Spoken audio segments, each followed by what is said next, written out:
దేశ ప్రజలందరికీ శ్రీరామనవమి శుభాకాంక్షలు అందించిన అరకు ఎంపీ అభ్యర్థి కొత్తపల్లి గీత ఈ సంవత్సరం ప్రత్యేకంగా శ్రీరాముల వారి పట్టాభిషేకం జనవరి 22న జరిగినప్పుడు మనందరికీ కనులారా చూసే భాగ్యం కలగడం మన అదృష్టమని, బీజేపీ ప్రభుత్వంలో ప్రధాని మోడీ హయాంలో రామరాజ్యం సాకారమైందని, 2024లో జరుగుతున్న పార్లమెంట్ అసెంబ్లీ ఎన్నికల్లో ఎన్డీఏ కూటమి అభ్యర్థుల్ని గెలిపించాలని, ప్రస్తుత కాలంలో నరేంద్ర మోడీ సారథ్యంలో దేశంలో రాష్ట్రంలో అభివృద్ధికి రామరాజ్య స్థాపనకి చేయి కలుపుదామని అరకు పార్లమెంటు ఉమ్మడి అభ్యర్థిగా పోటీ చేస్తున్న నన్ను కొత్తపల్లి గీత కమలం గుర్తుపై ఓటు వేసి గెలిపించాలని కోరారు. కూడా మనందరం కూడా ఈరోజు ఎలా అయితే రామరాజ్యాన్ని అక్కడ స్థాపించుకున్నామో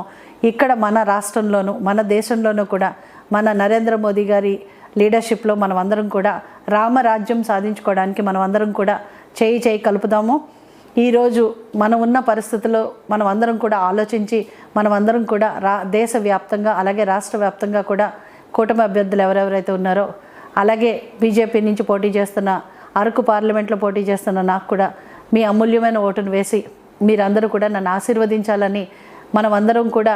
బీజేపీ ప్రభుత్వం కేంద్రంలో వస్తే 100% మనం అభివృద్ధి సాధించుకుంటామని చెప్పి మీ అందరినీ కోరుకుంటూ మీ అందరికీ మరోసారి శ్రీరామనవమి శుభాకాంక్షలు తెలియజేస్తున్నాం.